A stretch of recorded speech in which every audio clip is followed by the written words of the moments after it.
woman named Insuni, he also said, "She's my favorite artist. If you'd had a daughter, I bet she would have looked like her." Tears! That's my Korean father's way of saying, "I'm sorry." He died 1 year later in 2017 after battling cancer. This journey was anything but a straight line for us. We both had a sense of call. We both wanted kids. But what that looked like, when to have kids, who would work, who would stay home, how to balance it all, and how to build a life together was a work in progress. Without a plan, our home life fell into the common tropes. Gail at home with the kids, me at school. I got into Duke for a master's program. It seemed easier to me to keep picking up side jobs to make ends meet. But this also meant more hours of Gail at home with little ones. Sometimes it meant tense conversations because Gail's dream was drifting further away, while I was on a path toward mine. And sometimes it was hard for me to hear, if I heard at all, because I felt like I was working all the time. I was reading just enough, or maybe just a few pages, and I felt like I wasn't measuring up. The journey involved watching as Gail got passed over at our church because she's a woman. It was years and years of taking turns while other people seemed to be on a fast track or enjoying their 20s, while we plodded along, just trying to get through. It included watching as my mother endured and ultimately died from lung cancer. As we raised our kids, questions of race and ethnicity and belonging continued to press. How do we instill in them a sense of being Korean, of being Black, of navigating racial ambiguity and not quite fitting in? And in the midst of it all, it was discovering ways to love and be present for each other, trying to create a new culture in our life together. Along the way, we've come to realize that everything goes in the pot, so to speak. Being committed to each other's flourishing in a world of racism and sexism means we need each other to become our whole selves.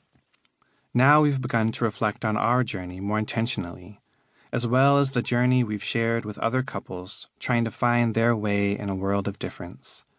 This book has been tugging at us for a few years. Having been married for 25 years, working as a pastor, Gail, and a professor, Brian, we've walked with many couples who are asking questions about marriage, balancing careers, and navigating race in a world where the violence of white supremacy only increases. When we got married at 21 in a little church in Maryland, there was nothing elaborate. A church that neither of us were members of, a small reception at Brian's mom's house with his family, a few of Brian's church folk, some random neighbors, and a handful of Gail's friends. We had no idea what we were in for or where we were going. We had talked about going into ministry together, about maybe planting a church, but we were certain that whatever we did, we would be in it together. Those senses of call took us on some winding paths.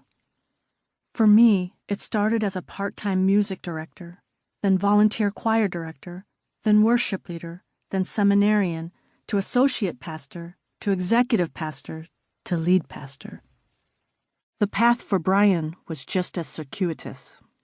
High school history teacher, educational specialist, seminarian, full-time TA, and any other part-time job I could muster. Doctoral student, then professor. It's easy to imagine that where we are now was the plan all along, but in actuality, it's all been about listening and making mistakes, then trying to listen some more. There was never a plan, only an intention to do whatever we could together, to make room for the other, and to avoid some of the pain we experienced in our own homes growing up. While we did not end up planting a church together or working together in ministry, our work and vocations dovetail. We still work out of a deep sense of call to the church and to serve as witnesses to God's presence and work in the world. But we have also found our own unique ways of living into those calls, and it was only together that we actually found how those calls rang most truly in each of us. In the midst of creating a home and family together,